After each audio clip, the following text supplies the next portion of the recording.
Welcome to another new episode of the Declutter Me podcast with myself, Shelina. I hope you're well wherever you are in the world and having a lovely day. I help a lot of creative people to declutter and organize their homes and offices, from artists to calligraphers, writers, designers, musicians. They all have something I don't have, which is an amazing creativity and artistic flair. I've seen some beautiful art, designs, writing, and heard some great music, but they seem to be mostly unable to declutter and organize themselves, which is why they call me in, which is great for me. I love it. And I get to see a different side of the world and see this creative side, which I love, but I'm just not creative. And they often despair at their state of their home when I come in. I have to explain to them that their brain works differently from my brain. When I see clutter, I don't see the clutter. I see what needs to be organized. Whereas they'll look at it and get overwhelmed. But if they had a blank canvas or a blank piece of paper, they can write something, they can create music, they can create art within, just from looking at that blank piece of paper. And that's the beauty in our brains. Their brains work in one way and my brain works in the completely opposite way. Even though people seem to think that organizing and doing what I do is a creative art as well. But it's a different kind of art. And that's what we have to remember. We're all different and we all have different facets of ourselves and different parts of our brain that we use. And it's not something to be frustrated about or embarrassed or it's not something to be unkind to yourself about. It is what it is. So just think about that whenever you think, oh my God, this is terrible. I'm so, I have such a cluttered, disorganized life. But if you're creating beautiful pieces of something creative, that's something to, be happy about, to treasure, and to be grateful about. And it's always something that you can think about that you can get somebody else to help you deal with this disorganization. So here I am today helping you to declutter and to get organized. So just think about that. Your brain works differently. It's not something to be ashamed about. So what can you do if you are creatively inclined? First, forget that ethos that creative people work better with clutter in their rooms and tables, like Einstein or Karl Lagerfeld. They had ridiculously cluttered desks and said they worked well in that mess, and it was because they were geniuses. Yes, they were geniuses, but they, if in Einstein's day, they didn't know about decluttering and organizing, so maybe he just didn't have the skills or the habit to be organized.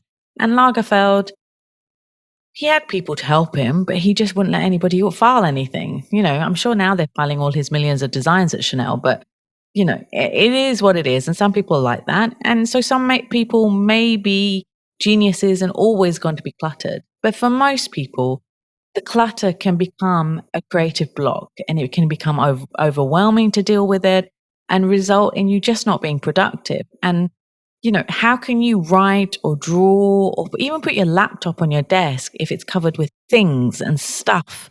You end up spending more time getting rid of the stuff, not getting rid of it or moving it aside instead of getting on with the work or the fun. So think also, if you feel that creators aren't meant to be clutter-free, it's going to be very difficult for you to maintain a clutter-free space.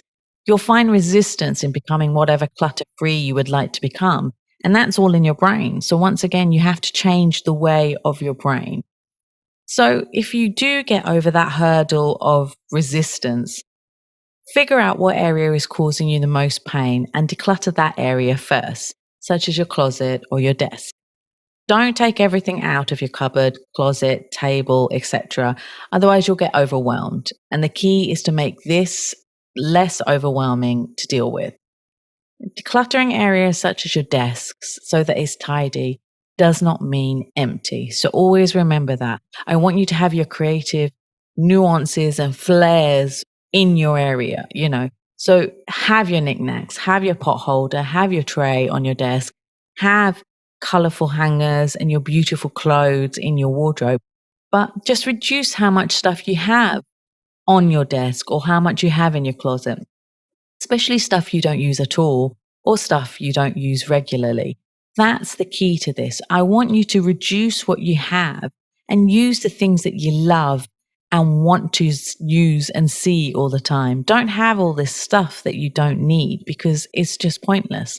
So start with doing a mini declutter in that area, spending 10 to 15 minutes decluttering what you don't use, don't need, don't like. And do a small area every day for a week, and you should be able to clear that area in that week. Then you can organize that area. So organize your items so that there's a place for everything, and make your system simple and workable for you. So don't have too many categories to store your clothes. Just have day and night for your dresses. If you've got folders on your computer, for your documents, online or offline, actually, make it simple. So have things for, medical, banking, important documents, artwork, whatever, just simple. Don't have too many subcategories because it gets too complicated for you. The key is for you to have simple, easy to use files and folders and systems in place to make you stay organized and decluttered, but not make you feel annoyed and frustrated because it's too complicated. Then you have to build the habit to be organized. So start with simple tasks like putting stuff away in its original place once you've used it, whether that be clothes or crockery or pens. So, and then do other tasks like, buy one thing instead of 10 things. Keep on doing things like that, and then doing the mini declutter every so often. So you don't have to have a set time to do it, but do it every week, every few days, every few weeks or months. But make sure you build that habit to do that all the time. So review your paint every few weeks to see which tubes have emptied or run out or dried up. With your fabric, review the fabric that you don't like, that you don't want to use, that you are fed up of. So just keep on doing that every so often, and that will help you to maintain being decluttered and also getting organized. And I often get feedback from clients that they feel lighter once they've decluttered their space and organized it so that they can find their stuff in less than 5 seconds. So by decluttering, you remove the clutter blocks that have resulted due to the clutter. So they feel lighter, and they also say to me that they feel that they can move on and do what they were meant to do. They have started writing again or painting or designing, and they have told me that. They've sent me messages, which is wonderful to hear. So I want you to do that and to remember that is the great thing about decluttering and organizing. It's not going to lessen your creative process. It's going to help you remove the blocks so that you become creative again. And just don't get distracted by the clutter. So instead of having that on your eye line, you're going to not have that, and you can concentrate on what you really want to concentrate on.